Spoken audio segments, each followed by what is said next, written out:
My name is Margaret. I am 58 years old, and until today, I thought I knew my son. The family gathering was intended to be a celebration, yet the atmosphere felt electric, thrumming with tension, as I stood off to the side, watching Jonathan. He seemed taller, more imposing, with his wife Catherine beside him, orchestrating the event like a conductor wielding a baton. I should have felt pride, but I didn't. When Jonathan opened his mouth to read the words on that paper, my heart dropped, adrenaline surging through my veins. Today, I publicly disown my mother, Margaret. She has been a hindrance to my marriage. Catherine and I deserve freedom from her influence. His voice resonated throughout the room, as if it were the only sound in existence. Each word dripped with disdain, and confusion turned to shock in waves, crashing over me and cascading into sheer disbelief. Jonathan was reading a will I had never seen, crafted with insidious precision. It felt fake, an actor performing their role with too much conviction. Staggered by the betrayal, I glanced around at our family, faces of shock morphing into sympathy. But sympathy felt empty when it was layered with a judgment that sent sharp pricks of humiliation through my chest. Catherine's gaze, laced with triumph, lingered upon me. I could sense her pleasure in my suffering, each glance a dagger twisting deeper into the air of mockery that suffocated the room. "How could you do this?" I heard myself whisper, though it was barely more than a ragged breath escaping my lips. I could see Jonathan's expression falter for just a moment, a flicker of uncertainty fleetingly shattering his facade. But it was quickly masked, buried beneath layers of feigned resolve. He had chosen her side, had chosen to forget the years I had poured into raising him alone. Sleepless nights, sacrifice after sacrifice, love spilling endlessly from my heart and soul. His words echoed in my mind, replaying like a cruel melody, reminding me of the countless times I had stood by, elevating his interests above my own. I had willingly sacrificed everything for him, and now he was throwing it all away as if it had never mattered. A suffocating humiliation enveloped me, pulling me down into a stark reality that left me gasping for air. As I turned to leave, I felt the gaze of others piercing me, swirling whispers surrounding my figure, a cocoon of rising shame. It was then I spotted Anna, a distant relative who had often expressed admiration for how I raised Jonathan, now looking at me with pity. I shook my head, tears welling but refusing to spill, as I trekked toward the door. In the hallway, the reality of my displacement washed over me like a frigid tide. I was an outsider in my own life. I had dedicated everything to this family, and yet here I stood, bereft of recognition or support. Standing alone at the threshold, an ache bloomed in my chest, a deep-rooted sense of loss, the embodiment of all my sacrifices, reduced to a meaningless pronouncement laced with cruelty. As I fled that home filled with laughter and shared memories that now turned sour, I felt the echoes of the past thrumming within me. I remembered the day I held Jonathan in my arms for the first time, the warmth of love wrapping around us like a soft blanket. Yet now, his image felt distant, ghostly. Catherine had sown discord where there had once been unity. And in that blistering moment of betrayal, amid the painful chill creeping through my heart, I found an odd semblance of strength to rise, and a newfound clarity illuminated my teary eyes. They thought they had left me with nothing, but I was left with everything. All my years planning for somebody's future only to have mine scoffed at. Those years filled with love required me to honor myself, and not just others. Perhaps it was not the end, but merely the beginning. For I was resilient, and I would find a way to stand tall again. End of Section 1. Now, let's proceed with Section 2, Exile and Memories. After leaving that weighty moment behind, I retreated to a small apartment filled with echoes of laughter and life that once was my home. It was a far cry from the bustling house where I had nurtured Jonathan, replete with memories of chaotic dinners and stolen moments of joy. Now, every corner of my space felt muted, shadows taking refuge in the places I had once illuminated with happiness. My modest furniture, a collection of years spent in a flurry of love and care, surrounded me, whispering tales of a past that had grown heavy with loss. Each morning, I would awaken to the muted sounds of the city outside, a far cry from the playful giggles of my son. The air was thick with the smell of freshly brewed coffee, mingling with the dust accumulating on surfaces I had neglected in my sorrow. A comforting ritual, yes, but also a melancholic reminder that life continued to churn without me. I skimmed through the faded walls of memories stacked in cardboard boxes, half expecting to chase away the loneliness that had turned once joyous tokens of love into artifacts of despair. Many mornings I stared out the window, watching the world blur past. I saw couples stroll hand in hand, families enjoy afternoons at the park, and my heart ached at the sight of others experiencing the joy of companionship, the laughter of children. Within me stirred the remnants of my own laughter, how I had chased Jonathan through the yard, the wild joy splashing in the air around us. But now, those sweet moments were like wilting flowers stripped of their color, overshadowed by the grayness of betrayal. Catherine had managed to steal him away, leaving me with faint echoes of his laughter, haunted by the unsettling knowledge that it had all been taken by deceit.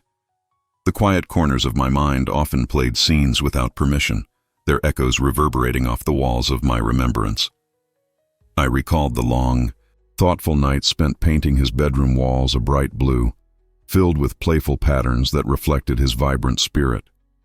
Nighttime reads turned into giggles, recapturing the innocent wonder of childhood, each book a journey taken together. But every cherished memory felt heavy with a dark stain, the shadows cast by Catherine's polished smiles as she coerced Jonathan into her world of manipulation. One day, as I flipped through the photographs tucked carelessly into a shoebox, my fingers brushed against a note hidden beneath a faded snapshot of Jonathan blowing out birthday candles. A letter from my husband, written shortly before his passing, heartening words that struck a chord. To my dearest Margaret, life will throw many trials our way, but remember that love is the foundation. You have everything you need inside to rise again. Those words wrapped around me like a warm knit blanket, igniting buried embers of hope. The more I reflected, the clearer it became. In my isolation, the real battles lay not in what I had lost, but in what I still had within me. I had spent years untangling the threads of Jonathan's dreams and ambitions, but those dreams had been held at arm's length by Catherine's whispering malice.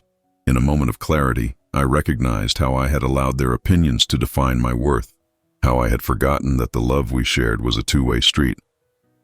That evening, as rain tickled the windows, I picked up the abandoned shoebox and revisited its contents, savoring nostalgia like a bittersweet wine. Each item became a talisman of what I had fought for. My fingers brushed over Jonathan's baby shoes, a small, tangible reminder of how far we had come, twisted now by the heartache that loomed over us. The ties of motherly love had grown taut over the years, but they were still there, waiting to breathe. Amidst my rummaging, my hand brushed over a small, rough key. A jolt of electric memory coursed through me as I recognized it. It was tied to an old, dusty shoebox, adorned with my husband's name.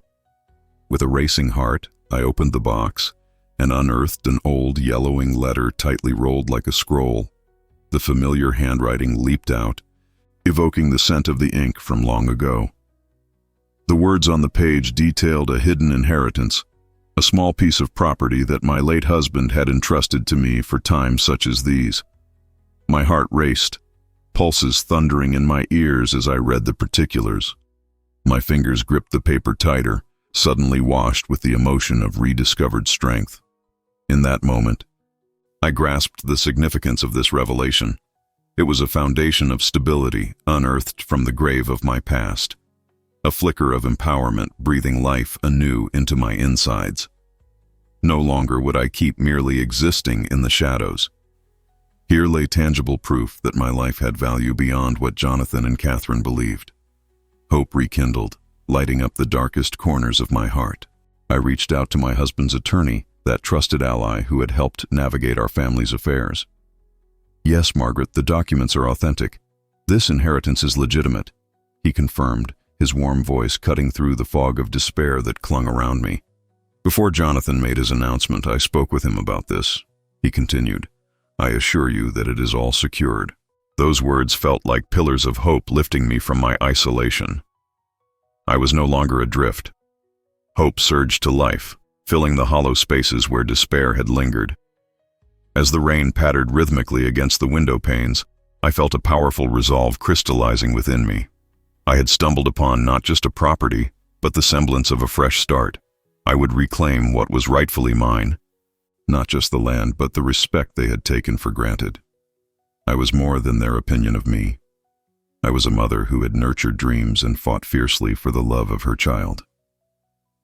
With each moment that passed, I gathered strength, determined to eradicate the shadows that had taunted me. I envisioned my life bursting forth, not in defiance, but in the steady resilience that had dwelled within me all along, waiting for an opportunity to rise. It was time to light the flames of courage that once burned brightly in my heart. I could feel the tides of fate beginning to shift, empowering me as I prepared for the new journey ahead. My next steps would reclaim not only my innocence but my voice, not merely an inheritance. This was my destiny unfolding. End of section 2. During those darkest days, I found a framework that changed everything for me. The complete guide I followed is outlined in the first comment below. It might help if you're facing something similar. Now, let's continue with section 3, the secret discovery. The excitement of my newfound inheritance pulsed through me, radiating an energy I hadn't felt in years. The morning sun poured through my modest apartment window, casting a golden hue over the remnants of my past. It was as if the universe was inviting me to reclaim my narrative, to breathe life back into the dreams that had grown stagnant.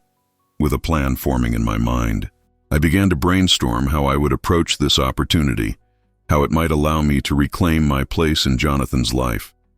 I picked up the phone and called my husband's attorney again. "Richard, I'd like to meet and talk about the property. Can we go over the details?" "Of course, Margaret.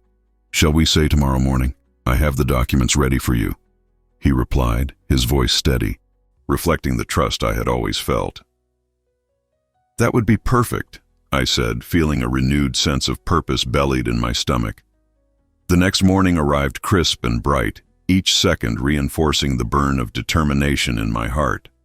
I stepped out of my apartment, taking a deep breath of freedom infused with the promise of change. As I approached Richard's office, images of my husband's laughter echoed in my mind. I could almost feel his hand on my shoulder, giving me the nudge I needed. Richard greeted me with that warm smile I had always admired.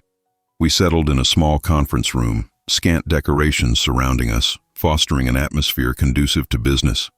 He laid out the documents in front of me, a map of the property folded neatly next to his pens. "This is a small cabin inherited from your husband's grandmother. It's in a quiet wooded area about an hour away. It's rustic but has potential," Richard explained, his eyebrows slightly raised, encouraging excitement from me. I studied the map closely, tracing my fingers along the lines that defined the property boundaries. It looked untouched, rugged, a stark contrast from the polished life I had given up in the city. As I absorbed the details, I imagined transforming it into a retreat, my sanctuary away from the chaos that had consumed my life. It could become a space for Jonathan and me to reconnect, to revive our relationship away from the clutches of Catherine's influence. "I want to turn it into something special. Maybe a small bed and breakfast?" I proposed, my enthusiasm bubbling over. "A place where families can gather, where love and memories can flourish, just like how my husband envisioned our lives together." "That sounds fantastic, Margaret," Richard replied, his approval fueling my excitement. "I believe you have the tenacity to make it work. But we need to address some calculations. The property might need some work before it can be up and running." I nodded, my resolve tightening. "I can manage that. I have saved a little for emergencies. I just need to devise a budget for the renovations." Richard and I spent the next hour discussing the plans, closely examining the necessary estimates for renovations. He went into detail about potential contractors and the steps needed to breathe life into the weary cabin. As I walked out of the office, a rush of adrenaline surged through me, but I also felt something unexpected. Fear. What if I failed? What if I couldn't make it a sanctuary? Yet in the same heartbeat, I reminded myself of the strength I had discovered during this turbulent time. It was no longer just about me. It was about Jonathan, the child I had poured my love into, the boy I didn't want to lose. The thought alone drove me forward. In the days that followed, I dove headfirst into planning my retreat. I dedicated evenings to researching materials, reaching out to contractors, and strategizing how to transform the cabin into a welcoming space. I pored over design sketches and matched paint colors. The possibilities seemed endless. My apartment became a flurry of excitement and determination. I found myself often picturing Jonathan's face lighting up at the sight of a cozy family gathering by the fireplace, laughter spilling into the corners of the cabin. But as plans took shape, I knew I needed to cautiously engage Jonathan in this process. I had been sidelined in his life for too long and was tentative about how to reclaim my role as his mother. I thought back to the little moments we had shared, the magic of his childhood, and decided to invite him to visit the cabin with me. I would show him what I was building. Perhaps if he saw my efforts, it would weave the distance between us a little bit closer. One Saturday afternoon, with excitement and trepidation mixed in equal parts, I called Jonathan. "Hey, sweetheart, how about you join me for a little trip this weekend? I want to show you something," I asked, trying to infuse my voice with warmth. Okay. What is it?" he replied cautiously, doubt lingering in his tone. "It's a surprise. Just trust me. I promise you it will be fun, and I can't wait to show you what I've been working on." "All right. Just the two of us?" he asked, a glimmer of curiosity lighting his tone. "Just you and me," I assured him. "No distractions." When the day finally came, I drove us out of the city and towards the cabin, my hands gripping the steering wheel, my heart racing with anticipation.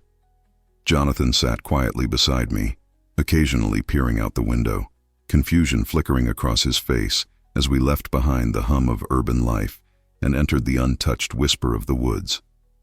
I parked near the cabin, its weathered exterior contrasting sharply with the lushness around it. "Here it is," I exclaimed, stepping out of the car, my breath slightly hitching in my throat. Jonathan stepped out slowly, gazing at the cabin as it peered back at him like an old friend. He started walking around the exterior, touching the wooden walls, his fingers tracing the grains as if he were unlocking old stories. "It looks interesting," he finally admitted, his tone guarded. "Interesting? I see potential," I replied, my heart dancing at the engagement, however small. "Join me inside. I want to show you my ideas." As we entered the cabin, I pulled back the dusty drapes, allowing the sunlight to flood into the dim room.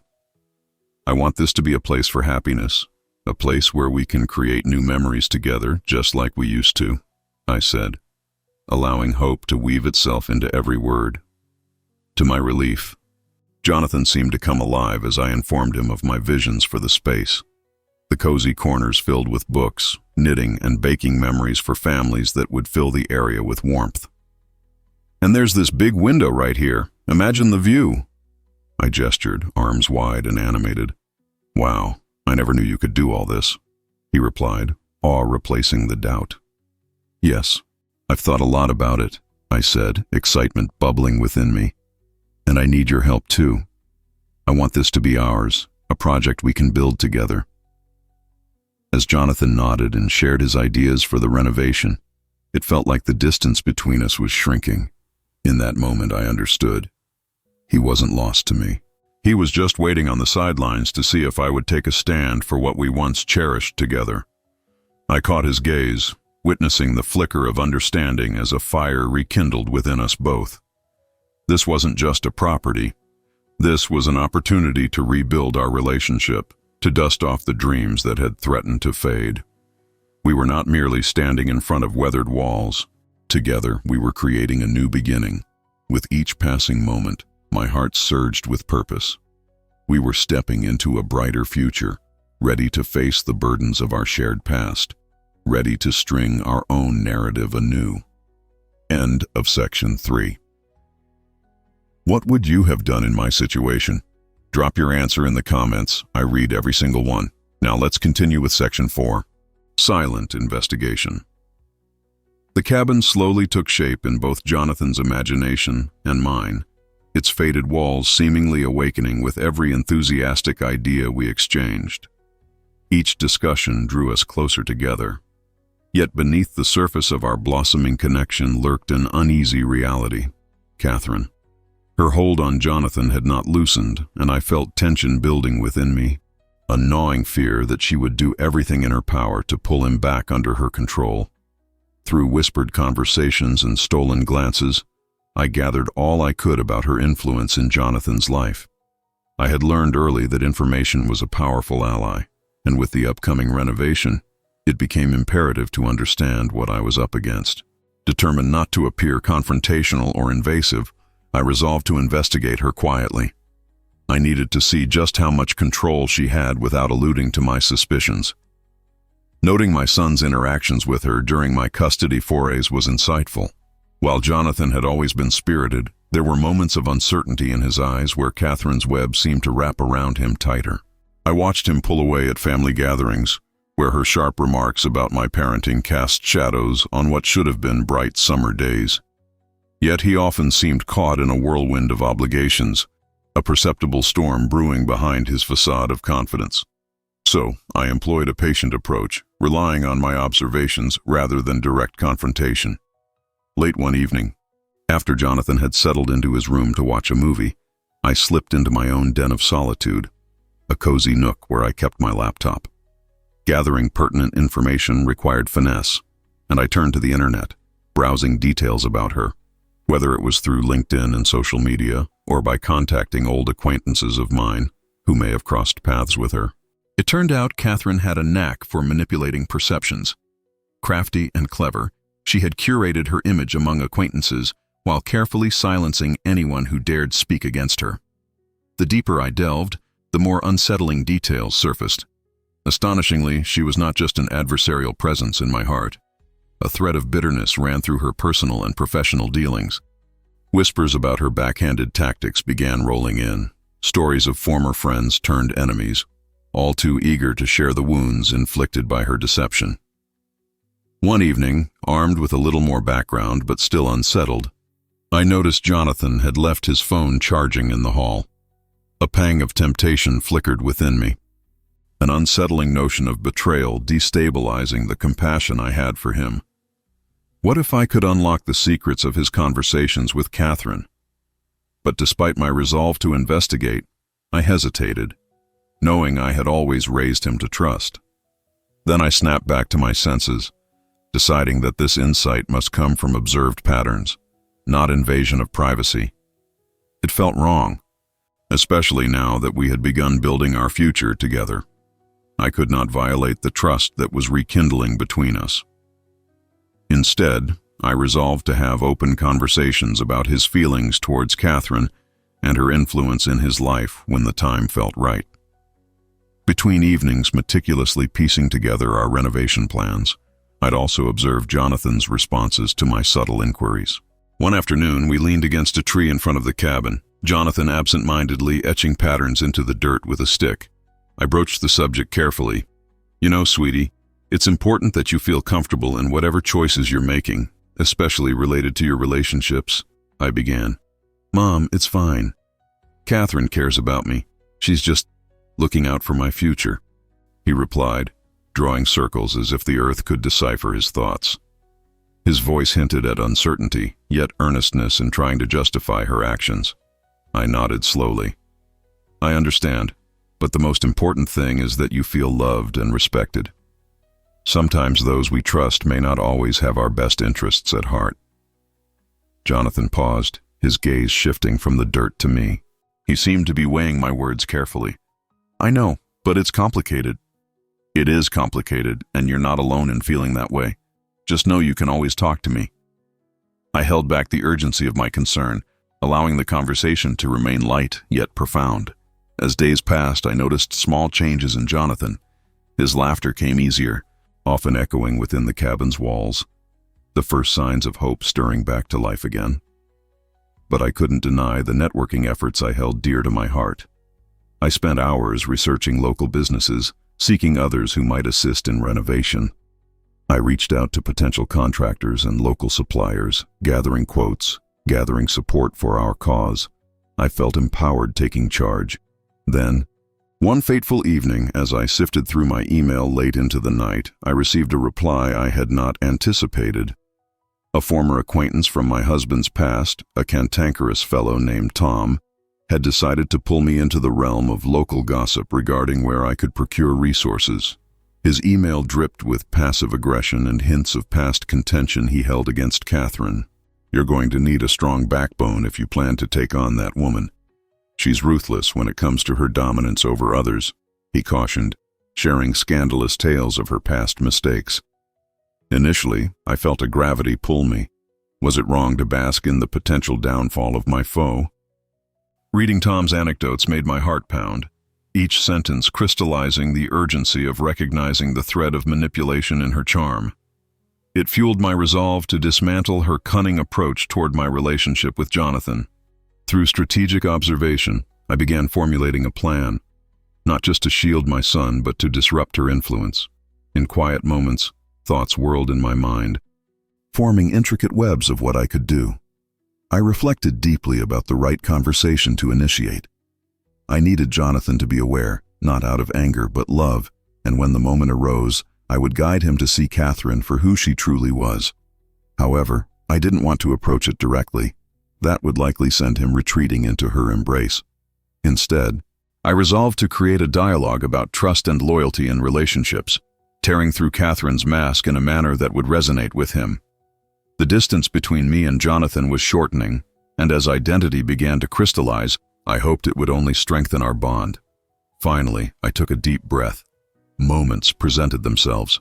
Soon, I would peel back layers and allow Jonathan to see reality, gently guiding him to uncover truths before he could become entangled in Catherine's snares permanently. End of section 4. Are you enjoying this journey with me? Show your support by sending super stickers. Your fun and colorful contributions keep this channel alive and help me bring you more stories of resilience and justice. Let's continue with section 5, the Justice Plan. As the summer days unfolded, the atmosphere around the cabin transformed into a sanctuary of brightness and potential. The renovation project thrived, with Jonathan and me working hand in hand, filled with moments that elicited laughter and creativity. Yet, despite the joy blooming between us, a shadow still loomed over our lives. Catherine, entwined in Jonathan's thoughts, was a chilling reminder that her influence had not yet waned. Determined to shield my son from her manipulation, I began to formulate a strategy. It was imperative to unravel the deceit underlying her facade, but I needed to do it delicately, so Jonathan wouldn't feel cornered or resentful. Thus began my meticulous plan, built around sowing seeds of awareness regarding trust and loyalty. During our shared evenings filled with renovation discussions, I sought out opportunities to steer our conversations toward relationships. "You know, Jonathan," I opened one evening while painting walls together, "trust is intriguing. It can take years to build, but just one slip can make it shatter." "Like with Catherine?" he replied, raising an eyebrow, a spark of curiosity flickering in his eyes. "Yes, exactly," I said, carefully navigating the conversation. "Sometimes, the people who seem to care the most can also have hidden motives. It's essential to remain aware of this." To my surprise, he appeared thoughtful, grappling with my words. "She does help me with school stuff a lot," he offered, doubt creeping into his voice. "Helping is one thing, but you have to weigh the intentions behind it. It's vital to reflect on what you really want. Remember, your path matters most," I encouraged, hoping to empower him. Each passing day saw Jonathan becoming increasingly introspective about his relationships. He began expressing subtle concerns about her comments, noting feelings of discomfort. "She told me that if I focused too much on the cabin, I could hurt my grades," he confessed to me one night after dinner, his brow furrowed. "Jonathan, that's an interesting point. How does that make you feel?" I prompted gently, keen to cultivate his critical thinking. "She may have a point," he replied hesitantly, chewing his lip. "But it just feels controlling." That very admission ignited a spark of hope within me. "It's good that you recognize that feeling," I replied softly. "We should trust ourselves to pursue what ignites our passion. No one should dictate who we are or what we care about. As weeks slipped by, the bond between us deepened with newfound trust and open conversations flowing like the creek behind our cabin. I could sense Jonathan growing more assertive and confident, and I felt a mix of pride and excitement. My whispers of empowerment were having an impact. One evening, the atmosphere buzzed with energy, and it was time to take a significant step. Jonathan hesitantly approached me, holding his phone as if it weighed 1,000 pounds. "I think it's time I say something to Catherine," he began, chewing the inside of his cheek, a hint of uncertainty shadowing his resolve. Only this time, there was no hesitation in my encouragement. "If that's how you feel, go for it. I'm here for you, whatever you decide," I assured him, my heart swelling with pride. We set aside a few hours to craft a message, outlining his intent to create healthy boundaries with her as he focused more on his interests and less on her expectations. As he pressed send, a thrill shimmered through me. This was a vital moment. With this single act, Jonathan was both claiming his autonomy and building defenses against her influence. Over the next few days, Jonathan's assertiveness began to radiate through his interactions. The change didn't go unnoticed by Catherine, who soon followed up with a thinly veiled text loaded with guilt, designed to ensnare him. "She texted me. She's upset and said I'm being unreasonable," Jonathan said, a hint of confusion in his voice. "Sometimes upset people react from insecurity," I replied tactfully, cautious not to disparage her outright. "It can be a reflexive response to losing control. Remember, Jonathan, you're not obligated to give in to that pressure." As our renovation project progressed, we spent hours sifting through materials and ideas, invigorated by the excitement of building our dreams together. I sought community connections, establishing networks that could bolster our efforts. I reached out to friends who might have insights into Catherine's past dealings. One particular afternoon, I found myself seated across from an old acquaintance over coffee.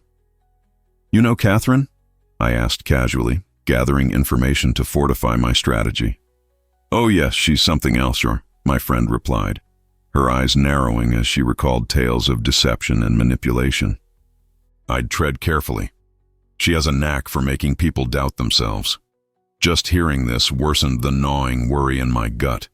The intensity of what I had to fortify against grew clearer. I needed to protect my son while instilling confidence. A countermeasure was rapidly becoming crucial, and I needed to ensure that Jonathan wouldn't succumb to Catherine's tactics. As I continued researching, I amassed a small collection of anecdotes and confirmations regarding her manipulative methods, planning to share them with Jonathan, but delicately. I aimed to empower him, ensuring he could discern Catherine's ulterior motives on his own, rather than using fear to push him away. His reactions remained crucial, and with each passing day, I prayed he would be capable enough to withstand her fetters. With every confidence he gained, I felt a stronger bond between us. Jonathan wrestled with his thoughts, navigating conversations about trust, grappling with the complexities of human relationships. And so the groundwork for that growth evolved into realization. We were reshaping our narrative, one bound by resilience and hope, navigating treacherous waters with faith in ourselves. The awaited confrontation with Catherine grew closer in horizon, and I could sense the winds turning in our favor. With determination, I knew Jonathan would emerge stronger once the dust settled. Together, we became architects of our future, steering clear from the treacherous paths woven by Catherine. End of section 5. Did you feel that sense of justice? If this story moved you, show your appreciation by clicking the "Thanks a lot" Super Thanks button. Your generous support keeps this channel going and helps me bring you more stories of courage and triumph. Now let's continue with section 6, Confrontation and Downfall. The day arrived when the tension grew thick enough to cut. The time for confrontation stretched closer, and an apprehensive energy coursed through me. I could sense it in the air, a storm brewing just beneath the surface. As I drove Jonathan to the family gathering that would serve as the precipice of our confrontation with Catherine, I felt the weight of the moment settle into my bones. Jonathan sat quietly beside me, his brow furrowed. "I just don't understand why she's so upset, Mom. I thought I was doing the right thing by being honest."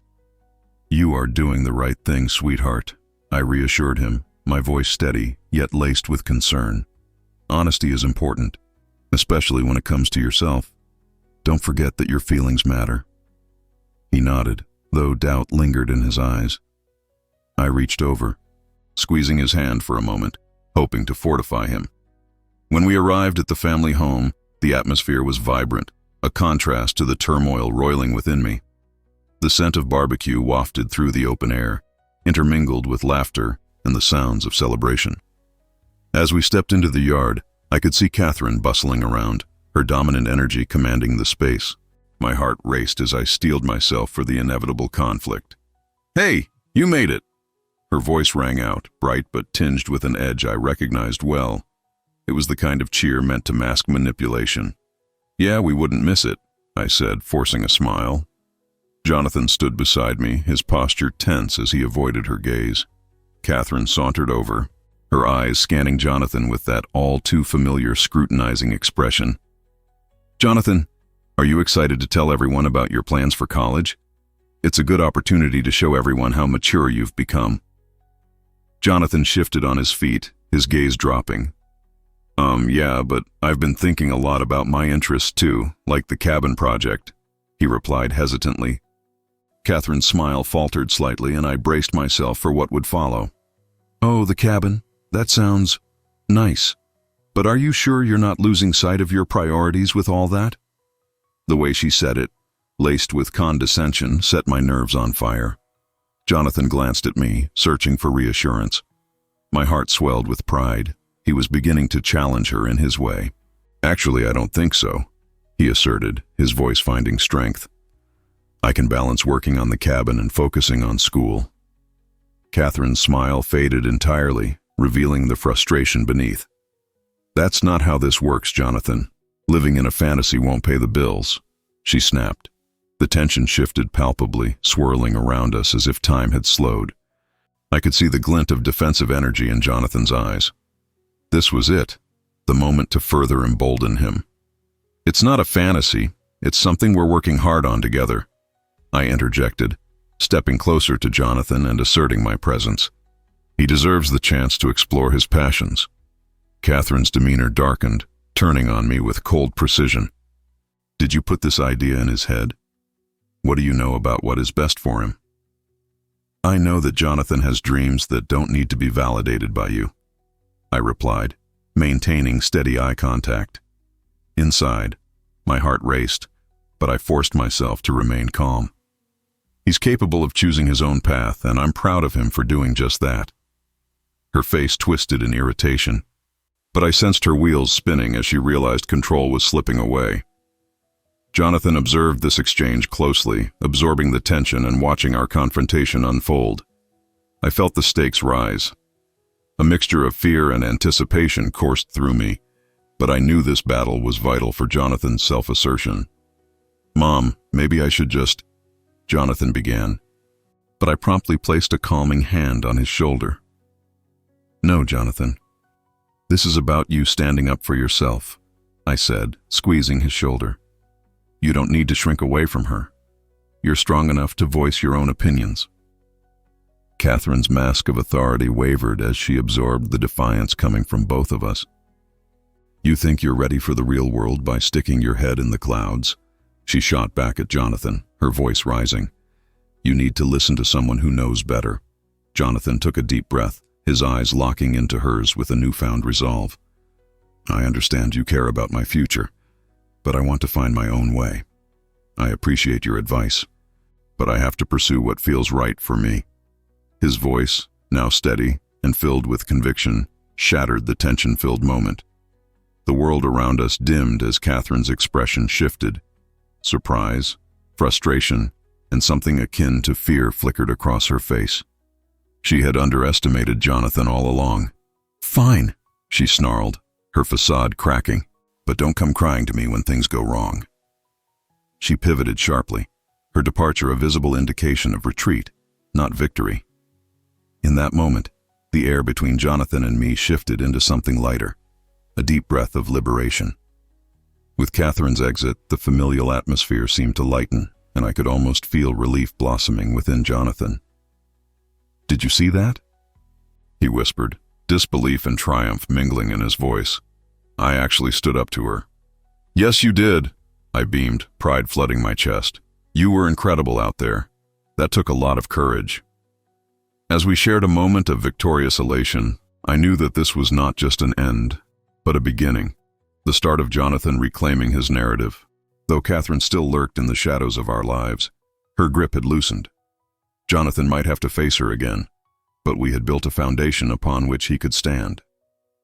That night, as we returned home, I recognized that justice wasn't merely about confrontation. It was about empowerment, resilience, and ultimately, love. End of section 6. Did you feel that sense of justice? If this story moved you, show your appreciation by clicking the "Thanks a lot" super thanks button. Your generous support keeps this channel going and helps me bring you more stories of courage and triumph. Now let's continue with section 7, New Life. In the weeks following our confrontation with Catherine, life found a refreshing rhythm. The tension that had once tightened around our home dissolved, yielding to laughter and joyous moments as Jonathan and I worked together to finish the cabin. Every brushstroke of paint and polished floorboard not only shaped our space but also deepened our bond, strengthening the trust we had cultivated during our journey. Jonathan was thriving. I could see him blossom as he dedicated time to both the cabin and his studies, achieving a balance that had previously seemed out of reach. Conversations flowed easily, brimming with ideas about future plans and dreams, marking an exciting new chapter for us both. One afternoon, as we took a break to enjoy the crisp air, Jonathan turned to me with a spark in his eye. "Mom, I think I want to apply for that summer internship at the environmental nonprofit. It feels right to give back while doing something I love." My heart swelled with pride. He was making choices aligned with his passions. "That sounds fantastic. I'd love to help you with your application. Let's show them what you can do." We spent that evening working on his resume, weaving in details about his contributions to the cabin renovation. As he pressed send on his application that night, triumph radiated from him, and I couldn't help but feel that we were both on the brink of something significant. However, the specter of Catherine still lingered in the background. I knew there was a possibility she would attempt to reinsert herself into our lives. But I felt prepared this time. The dread of her manipulation had faded, replaced by anticipation that we could handle anything together. A week later, while strolling through the local farmer's market, we spotted Catherine by a vendor booth. My pulse quickened, the familiar unease creeping back, yet I was determined to face whatever she might say. "Hello, Jonathan," she greeted, her smile unsettlingly bright. "It's so good to see you both. We need to talk." They thought they had left me with nothing. If this story is touching your heart, please consider sending a super chat to support the channel.